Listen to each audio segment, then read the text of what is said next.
Nafarroa luze zabalean, badira jende susten ari diren herri eta haranak, baina badira baita ere, leku horietan bizitza sustatzen eta sostengatzen ari diren pertsona eta proiektu berritzaileak eta eraldatzaileak.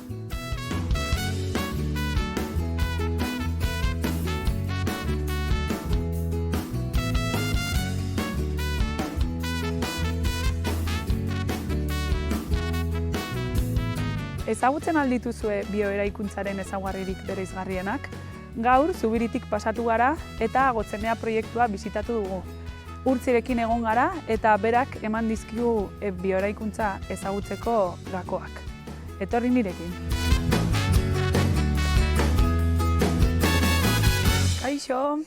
Kaixo, egunon. Jo, kostatu zaileko hau aurkitzea, baina Ongetorria ikusi Gotzenea da. dudanean geratu naiz. Hau zabalik. Pues pasa nerekin eta erakutsiko dizu pizkatxo bat. Eskerrik asko.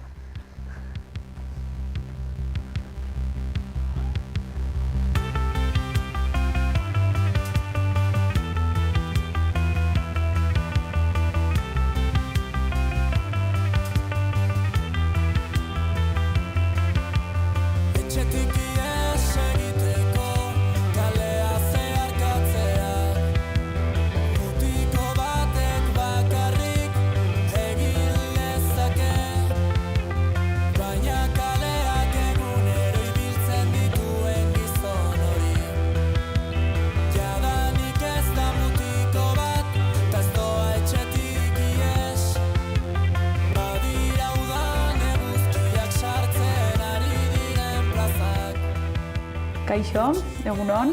Egunon, baita zure. Hemen gaude, leku politonetan, eta zurekin, esaidazu mesedez nor zaren, eta zer egiten dugun hemen. Bale, bueno, Gotzenean gaude, ni Urtziarrieta naiz, Zubirikoa, eta proiektu honen parteetako bat, bestea Ander Magaion da. Eta, bueno, kasu honetan ez dago gurekin proiektuaren beste alor batean lanean dagoelako oraintxe bertan. Ni ibili naiz salseatzen zuen web orrian, zure sareetan eta dena, eta irakurri du gauza bat asko gustatu zaidala, dela, bueno, planteatzen duzuela hau bizi proiektu bat bezala. Nola ulertzen duzuzu hitz hori edo esaldi hori, bizi proiektu bat? Zubirin gaude, bailara handi bat da, baina egia da jende asko hemen bizi dena lan egitera Iruñara doala, edo Iruñerrira lanera doala. Orduan guretzako garrantzitsua zen, edo ona iritsi ginen pixka bat bilatuz gure herrian lan eta bizi ahal izatea, ez? Eta bide horretatik gu baratze ekologikoetan genbiltzan, baita ere bioeraikuntza ezagutzen genuen, eta pixkatxo bat gure lana eta gure behar pertsonalak uztartzeko Gotzenea proiektua sortu genuen, ez? Gure herrian eta gure baiaran bizi eta lan egin ahal izateko. 2017an irakurri dut, hasi zinetela. Ze gertatu zen 2017an edo ze pasatu zitzaizuen zuei burutik hemen sartzeko eta guztia sortzeko, ez? Bai, hor ideiekin hasi ginen eta proiektua aurrera eramaten hasi ginen, pentsatzen eta pixka bat materializatzen, ez?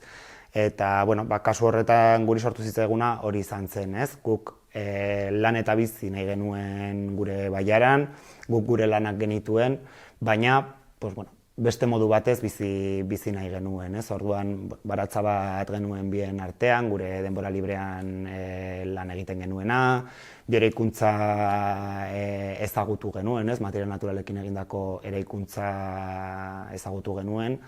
Eta, nolabait pentsatu genuen, zergatik ez bizi honen inguruan, ez? Eta zergatik ez sortu proiektu bat non beste jendeari edo komunidadeari, ez? Erakuts diezaiokegun nolabait guk ikasi duguna eta inbeste sinisten dugun hori horretan, ez? Eta horrela sortu zen.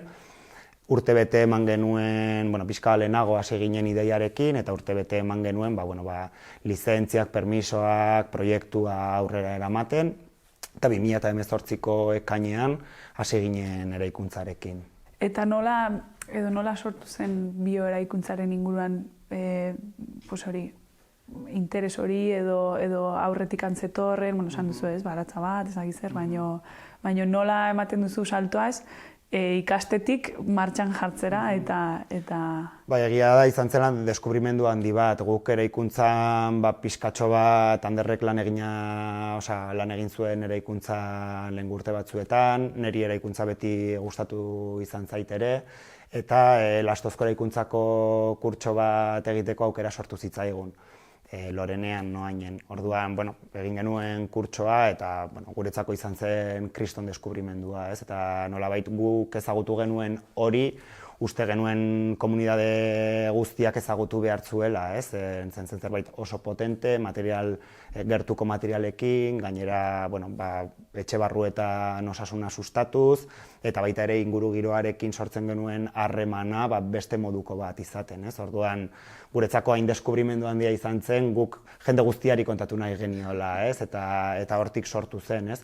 Nola egin dezakegu proiektu bat, non jendeak bizi dezakeen lehenengo pertsonan, ez? Bioeraikuntza material natural hoiekin egindako etxe bizitzen onura hoiek nola bizi ditzazke lehenengo pertsonan, baina baita ere nola erakuts dezakegu pixkatxo bat gure proiektuaren bitartez, ez? Jasangarritasuna eta iraunkortasuna ardatz izan da, ez? Horrelako proiektu batean jendea bizializatea, ez? Hitz egin dituzu jendeari buruz, kurtsoak egin dituzu ere bai, eta irakurri dut ere bai daukazuela ardatz importante bezala pertsonak erdialdean jartzea, ez? Zuentzako ere bai hori nolakoa da edo nola eramaten duzu aurrera pertsonak erdialdean egotea edo pertsonaren zaintza ardatz potolo hori izatea? Bai, modu ezberdinetan lantzen dugu, ez? Baina guretzako hitz egiten dugunean inguruarekin dugun harreman horretaz, ez da bakarrik komunidadeek inguruarekin ditugun harremanak, ez? Baizik eta komunidadearen barneko harremanak ere nola egin beste modu batez, ez? Azkartasuna, bizkortasuna, gero beste gauza asko pasatzen dira ere komunidadean eta guretzako garrantzitsua da zaintzak erdigunean jartzea eta beste mota bateko harremanak sortzea, ez bakarrik ingurugiroarekin baizik eta gure artean, ez? Eta hortan, adibidez, zaintzak izan daitezke gauza garrantzitsu bat, baina baita ere eraikuntza pertsonak zaintzea nolabait, ez? Eta pertsonak erdigunean jartzea, hau da, eraikuntzak pertsonen beharretara egokitzea, gertuko materialak landuz ere ekonomia lokala sustatzea da beste ardatz bat, eta baita ere espazio barruetan osasuna bermatzea, ez? Etxe barruetan bizi garen hoietan, edo hientzako ere etxeak osasungarriak izatea, ez? Orduan, modu ezberdinetan lantzen dugu hori. Zuk uste duzu hau landa eremuetan gehiago gertatzen dela hirietan baino? Hemen beste motako errekurtsoak ditugu, ez? Askotan komunitateak txikiagoak dira eta horretan dinamika ezberdinak eraman daitezke aurrera. Hirietan jende asko bizi da, ere beste bizkortasun batekin bizi da, eta batzuetan gauza horiek bai ahazten direla, ez? Guk adibidez, proiektu hau sortu genuen mendi erdian, errekurtso naturaletaz hitz egiten dugulako, ez? Baina gure erronketako bat bai dela ere, ez? Nola eraman guzti hau hirietara, eta orain gaur egun egin dezakegu, ez? Material guztiak bioeraikuntzarekin, rehabilitazioak egin, espazioak zaintzeko ere hirietan, urbanismoak ere asko du egiteko hirietan, ez? Baina baita ere, beste motako dinamika batzuk ere sortu beharko lirateke hirietan. Herrietan, nik uste komunitateak betidanik ezberdinak izan direla eta ezberdintasunak daude hiriarekiko, baina, baita ere lan asko dago egiteko landa eremuan. Zer gehiago ikasi duzu, hemendik urte hauetan, ez? Ze teknikak ikasi dituzue, edo zein gustatzen zaizu zuri gehiago? Guk beti esaten dugu gure bioeraikuntzan formakuntza hasi zen 2006-2017an kurtso horrekin, komentatu dugun kurtso horrekin, baina guk ere lehenagotik, guk bakoitzak gure formakuntzak ditugu, gure bizi esperientziak ere izan ditugu, eta horrek pixka bat eraman gaitu horretara, ez? Eta ez dira bakarrik material naturalak, baizik eta atzetik daramagun lan guzti hori edo horren bitartez iritsi gara honetara, ez? Lehenengo kurtsoa bai izan zela lasto eraikuntzarena, baina gero lurrezko eraikuntzako hainbat tekniketan formatu gara, mokadurak, egurrarekin lan egiteko teknika ezberdinak. Orduan, kurtso horrekin hasi zen, baina proiektu hau aurrera eraman ahal izateko beste hainbat formakuntza egin genituen beste material naturalekin. Eta gero guk beti esaten dugu, Agotzeneako eraikuntza guretzako izan da master oso potentea, ez? Formakuntza dinamikak eraman ditugu aurrera Nafarlan sarerekin, eta horrek ahalbidetu diguna guri ere izan da ekarri ahal izatea irakasle oso onak, maisuak, eta guk ere nolabait guzti horrekin pilo bat ikastea, ez? Orduan, guk badaramazkigu 6-7 urte master nolabait esateko, edo karrera, edo, dena delakoa, baina... Master, benetan, fisikoa. Fisikoa eta proiektu erreal batetan, ez? Askotan guk ere gure formakuntzetan horrela orientatzen dugu, ez? Ez da bakarrik teoria ikastea, baizik eta nola uztartu teoria hori, baina praktikan eta obran, ez? Azkenean, guk bioeraikuntza ikusten dugun moduan da, teknika tradizionaletan oinarrituz, ez? Teknika tradizional horiek, material lokalekin, nolabait gaurko pertsonen mesedeetara ekartzea eta gaurko mesedeetan oinarritutako eraikinak egitea, baina baita ere naturan ematen diren dinamiketan oinarrituz, material naturalekin, eta baita ere bioklimatismoa asko kontutan izanik, hau da naturak ematen dizkigun errekurtsoak kontutan izanik gure espazioetako diseinuan. Orduan, gu beti esaten dugu, ez? Lurrezko eraikuntza, adibidez, lurrarekin egiten dugun eraikuntza oso primarioa da, ez? Eta askotan esaten dugu hori izan daitekela oinarrietako bat, ez? Lurrarekin, orduan, lurra asko gustatzen zait, baina gauza asko gustatzen zaizkit, ez? Bioeraikuntzan, bai. Ze material edo, ze ikusi dezakegu hemen Agotzenean? Guretzako eraikina errekurtso didaktiko bat da berez, ez? Eta hemen ikus dezakegu egurrarekin egindako eraikuntza, lastoa, lurra, lur buztintxua, arez berdinak, karea, kalamua, igeltxoa, teknika pilo bat erabili ditugu, material natural pilo batekin, ez? Beti ere toxikorik gabeko materialak erabiliz, eta osasuna espazio etxe barruan zainduz, ez? Eta kontutan hartuz. Orduan, hemen ikus daitezke material pilo bat, eta gero material hoiekin teknika ezberdinak, ez? Ikus dezakegu lurra adreiluetan, ikus dezakegu lurra teknika mistoetan, egurrezko strukturetan lastoarekin, edo beste fibra batzuekin, ikus ditzazkegu beste errekurtso estetiko eta dekoratiboak. Orduan, material bakoitzak ematen dizkigu aukera teknika ezberdin asko aurrera eraman ahal izateko. Eta, aipatu duzu ere bai formakuntza, formakuntza zuek jaso duzue, eta orain ematen duzue. Noiz ikusi duzue zuen burua prest formakuntza ematiko, ez? Ikasi duzue praktikan jartzen zuek ikasi duzuen guztia hemen, eta noiz esaten zuen, orain prest gaude besteak jakiteko zer. Duela pare bat urte, ibilbide sakon batean egon eta gero, konturatu ginen behar bat zegoela komunidadean, ez? Horrelako teknikak ikusteko, ezagutzeko eta ikasteko, eta guk hartu dugun esperientzia horrekin eta material horien lantzearekin, hasi ginen kurtso batzuk ematen, egurrarekin lan egiteko, baita ere beste udaletxe batzuekin, beste formakuntza praktiko batzuk igeltxerotzan, eta azkenean horrek ere eman digu aukera beste jende batzuei guk ikasitakoa, ez, konpartitzeko, baita ere, hezkuntza formakuntza dugu guk ere, eta alde horretan pixka bat uztartu da guk genuen formakuntza honetan hasi baino lehen, eta gero ikasi dugu beste guzti hori, ez? Orduan, ikusi dugu benetan dagoela interes handi bat horrelako teknikak ezagutzeko, eta guk aurrera eramaten ditugu formakuntza batzuk, eta gu irakasle bezala gaude, eta gero baita ere beste formakuntza batzuk aurrera eramaten ditugu, beste irakasle batzuk ere ekartzen ditugunak formakuntza hori ematera. Nik uste dut ikusi beharko dugula leku hau, eta teknika eta material guzti horiek, beraz, nahi baduzu, bueltatxo bat emango dugu hemendik eta azaldu zer dagoen, ze kuriosotasun aurkitu dezakegun hemen. Vale, pues hombre, primero.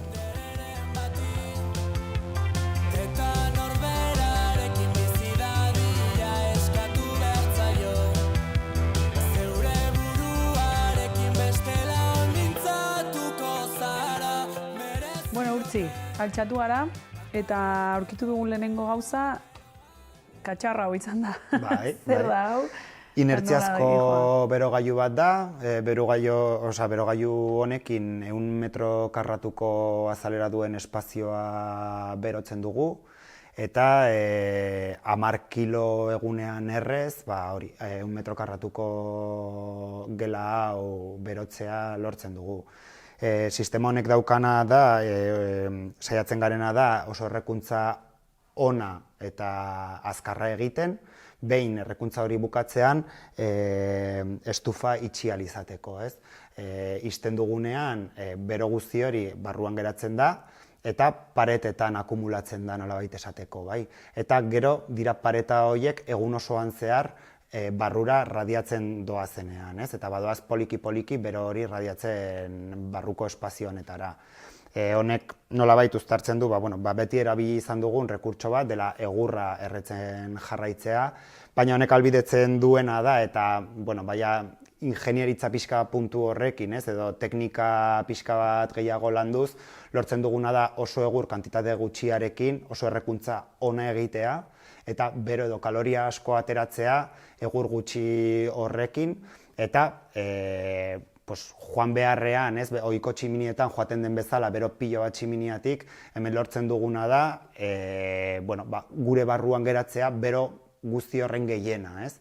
Eta, orduan, askoz efizienteagoa da, horregatik, egur askoz gutxiagorekin lortzen dugu konfort handiago bat izatea, ez? Honek ez du temperatura piko handirik askatzen, ohiko tximiniak bai, eta honek egiten duena da, mantendu temperatura bat, eta, ohiko tximiniek, baina temperatura gutxiagoan, baina denbora gehiagoz. Orduan horregatik esaten dugu direla, inertziazko berogailu hauek dira akumuladoreak, ez? Eta orduan pareta guztiak berotzen direnez, gero pareta guzti horiek radiadore handi bat bezala funtzionatzen dute. Eta hau, zuek asmatu duzu edo nondik dator edo... Ez, hau da duela milaka urte sortutako kontzeptua, baina egia da, gaur egun beste buelta bat eman zaiola, eta errekuntzan dakigu eta ikasi ditugun beste hainbat gauza ekarriz ere, lortu duguna da horrelako berogailuak egin ahal izatea. Ez guk beti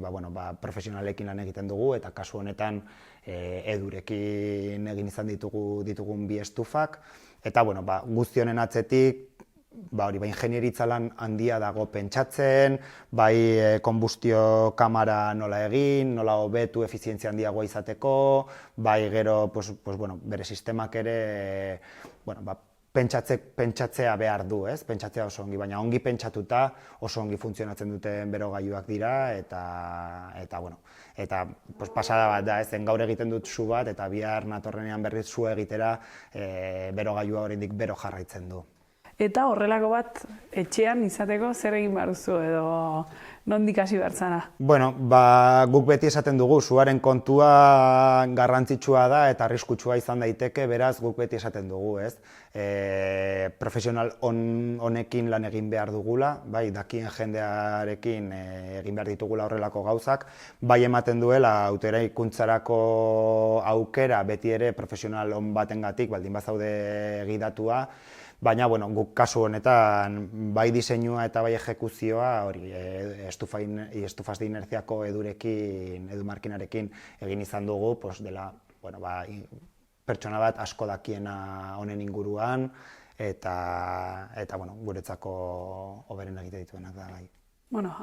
Jarriko naiz kontaktuan eta jartzen dugun bat etxean. Oso, garraituko dugu nahi baduzu? Bai.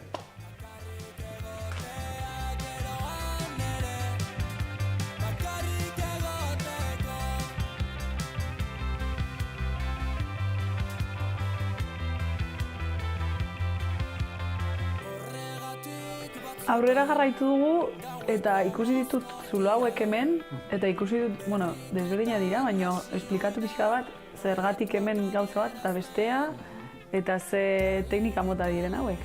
Bai, bueno, hauek dira egiazko leihoak ditzen ditugunak, ez da behin eraikuntza bukatuta, pues bueno, ez dugu modurik jakiteko nola dauden eraikitak pareta horiek, ez? Orduan, bueno, pues errekurtso didaktiko bat denez eraikina berez, ba horrelako leihoak egite ditugu jendeak jakiteko nola dauden eraikitak, bai? Kanpoko paretak daude lastoarekin eraikitak, egurrezko estruktura bat eta lastoarekin beteak, eta bueno, lastoak ematen duena da oso isolamendu ona. Guk pakak erabiltzen ditugu eraikitzeko, pareta nahiko zabalak dira, 40 zentimetrokoa gutxi gora bera, eta egiten duguna da material lokal bat erabili, bai, askotan botatzeko zerbait da, osea ez da erabiltzen edo erretzen da, edo zen animaliekin bakarrik, pues ez dugu, osea dagoen material guztia kontsumitzen, orduan berez da residuo bat, ez, esan genezake.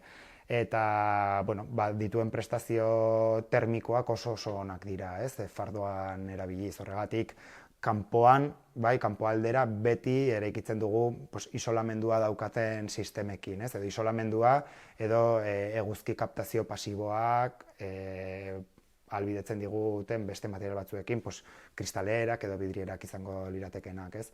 Eta guk beti esaten dugu ez duela zentzurik eraikitzea bakarrik material batekin edo sistema bakar batekin, ez? Orduan, hemen egiten duguna da nolabait uztartu fibra vegetal hauek ematen dizkigun propiedade, isolamendu propiedade horiek, baina baita ere beste sistema batzuekin, inertziazko sistemekin, ez? Hau da nolabait, guk behar dugu beroki on bat, ez? Beroa ez eskapatzeko edo hotza ez sartzeko, baina baita ere nahi ditugun materialak bero hori gorde dezaketenak, bai, eraikin barruan. Ikusi dugu inertziazko berogailua, baina kasu honetan ere lurrezko kalamu eta lurrezko adreiluak ditugu. Bai, lurrak daukan propiedade bat da beroa bere gain har dezakela eta gutxinaka askatzea, baina baita ere ezetasun urlurruna bere gain hartzeko ahalmen handia dauka, ez? Orduan, barruan dagoen ezetasuna oso ongi erregulatzen dugu eta horrek ahalbidetzen duena da bero gutxiago behar izatea konfort termiko asko handiagoa izateko, ez? Orduan guk beti esaten dugu, hitz egiten da asko isolamenduari buruz, baina baita ere behar ditugu beste sistema batzuk beroa gordetzeko. Guk adibidez hemen irekitzen ditugu leihoak ventilatzeko edo ateak ventilatzeko, haizea hozten da orain, ez? Udazken edo neguan hozten zaigu beroa, baina gure materialek bero bat dutenez, behin leihoak edo ateak itxita, gure haizea berehala 5-10 minututan berriz lehen zegoen temperatura berdinean dago energia gehiago behar gabe, ez? Orduan, bueno, guretzako hori oso garrantzitsua da, zen azkenean oso energia gutxirekin, bai, oso konfort altua lortzen dugulako. Eta, bueno, hau da barneko zatia, kanpoan ze jartzen zaio? Hemen lurrezko estaldurak edo mokadurak ditugu, propiedadeak kontatu dizkizu danak dira, ez? Eta orduan, inertzia hori lortuz eta ezetasun horren regulazioa lortuz beste gauza askoren artean, baina horiek oso klabeak dira barneko konfort termiko handia izateko. Gustatu zait, esan duzuna, berokiarena, ez nola planteatu etxe bizitza bat, ez? Beroki bat bezala. Jarraituko dugu, aurrera, gauza gehiago ikustera. Zaude orain, oskorriren kantutan, itxasgorrietan eki ondoratzen denean, amaren begietan, betirako itzali zinela zioen unean. Eta orain zer esan, iparraizea maitatzen erakutsi zidan ari zer esan. Ibar beltzen negu gordin hau epeldu zidan ari nola esan.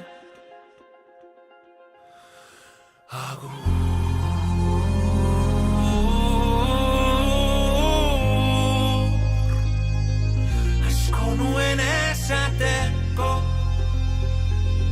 asko zuri emateko.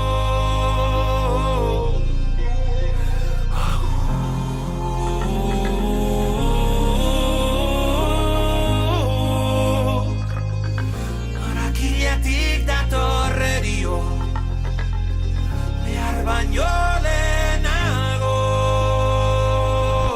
Iritsi gara leku kurioso honetara, eta gustatuko litzaidake zapai honi buruz eta, leku honi buruz gehiago jakitea. Hau esaten dugu dela erabilera anitzeko gela, ekintzak egiteko gela borobil bat da, 85 metro karratukoa gutxi gora bera, eta honek ahalbidetzen du, eraikina erabili ahal izatea ere ekintzak eta formakuntzak aurrera eraman ahal izateko, ez?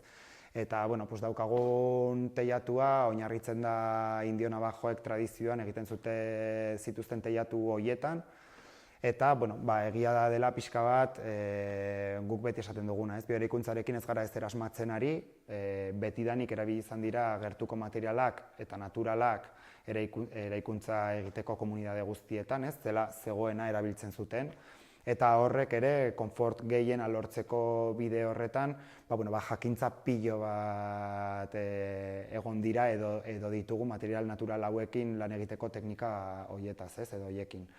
Orduan, guk beti esaten dugu ez dugula ezer asmatzen ari, baizik eta egiten ari garena dela gure arbasoek egindakoa, baina gaur egun ditugun mesedeetara pixka bat ekarriz, ez? Ez duke izango zentzu handirik lehen egiten zena egitea eta punto, baizik eta beraiek egiten zuten eta zergati hori kontutan hartuz, ez? Gaur egun ditugun mesede horietara egokitzen diren etxebizitzak egitea dela gure helburua, ez? Baina egia da ez dugula ezer asmatzen ari. Eta Indio Navajoak zergatik edo... Egia da itxuragatik, ez? Guk ezagutzen genituen egiten zituzten estrukturak, orduan, gustoko genituen, honek ahalbidetzen duena edo estruktura mota honek ahalbidetzen duena da pilarerik ez izatea gela erdian, eta azkenean, espazioan ematen diren dinamikak, hobe ematea ahalbidetzen du. Eta nola funtzionatzen du hau? Ikusten da dituela forma geometrikoak? Dira karratuen gainean, eta azkenean horrek egiten duena da, gutxinaka teilatua ixtea. Eta gero taularekin egiten dugu, eta azkenean ere erdiko argi zenital horrek ere asko aportatzen du. Goiko argiak beti ematen dio kutsu bat espazioari, eta oso argi polita izaten da normalean. Eta hau nola sortzen da edo, zuek egin duzue? Guk egin genuen laguntzarekin ere, eta beste profesional batzuen laguntzarekin, guk aurrera eraman dugu proiektu hau, autoeraikuntza proiektu bat da, baina egia da beti ere lagundu izan garela beste profesional batzuekin. Orduan hau montatu zen lurrean, eta gero garabi bat etorri zen, teilatura igotzeko, zen pisu handia dauka estruktura honek, bai. Hemen bukatuko dugu, nik uste dut, leku oso polita, ikusten da baiara osoa hortikan, lehiotikan, hori ere bai uste dut importantea dela, ez? Lehioak irekitzea eta... Guk beti esaten dugu, efizientzia hasten dela espazioen diseinuan, eta kasu honetan, komentatu dizut, ez? Estaltzen garela nolabait berokiarekin eta horre lastoak ematen digu isolamendu hori, baina baita ere guretzako kristalerak oso garrantzitsuak dira gauza ezberdinengatik. Alde batetik argi naturala sartzen zaigu eta energia gutxiago gastatu behar dugu argian, baina baita ere ematen digu beti ere naturarekiko eta kanpoarekiko harreman kontinuo hori, ez? Eta baita ere oso garrantzitsua dena guretzako da eguzki kaptazio pasiboa lortzen dugula honekin. Guk kalkulatzen dugu aleroa eta ez zaigunean interesatzen uda partean, udaberri bukaeran, udan eta udazken hasieran eguzkia altuago doanez ez zaigu barrura sartzen eta lortzen duguna da freskoago mantentzea eraikina denbora horretan, eta gero udazken parte gehienean, neguan eta udaberri gehienean ere eguzkia basuago doanez, sartzen zaigu barruraino eguzki horrek berotzen digu... Dena pentsatuta dago, eguzki horrek berotzen digu... Beroki inteligenta hori da. Azkenean guretzako garrantzitsuena da egitea espazio ahalik eta konfortableena, ahalik eta energia gutxien gastatuta. Eta horretarako, naturak ematen dizkigun errekurtsoak probestu behar ditugu, hor daude, eta probestu ditzazkegu betiko jakintza horrekin. Eta, ez dugunean eguzkirik, pues bai, pues badugu egurra, edo badugu beste pelet sistema bat, edo eguzki plaken bitartez ere ura berotzen dugu, beste radiadoreak egiteko, ez? Orduan, bueno, azkenean sistema ezberdinak ditugu, batek funtzionatzen zuenean besteak funtzionatzeko, eta gero, pues bueno, errekurtsoak kontsumitu behar ditugunean, energia hori sortzeko, pues beti ere ahalik eta efizientzia gehien dituzten sistemak erabiltzen ditugu, adibidez, inertziazko berogailu horiek bezala, ez? Oso egur gutxirekin, oso konfort handia lortzen duguna. Espero dut leku hau urteekin horrela jarraitzea, hain konfortable, hain polita eta hain sustengarria, eta zuen laguntzarekin horrelako leku gehiago sortzea, Nafarroan eta edozein lekutan. Hori da, mila esker zuei ere aukera emateagatik, gure proiektua azaltzeagatik, eta, bueno, nahi duzuen arte. Mila esker. Bai, zuei.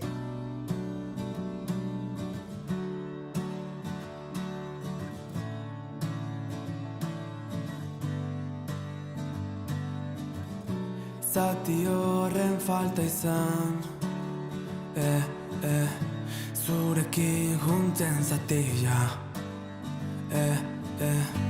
nola izango zen dena, zu hemen bazina, ez zauden momentu horietan, aspaldiko hitzetan, esan gabe dauden guztiak. Erantzun zaren leiuan amaieran aurkitu ga, hasiera berrien zalantzetan. Ta heldu nahian nabil, korrika jungo deren edo berriz atzetik, hemen ozu gehatu ezkero. Heldu nahian nabil, korrika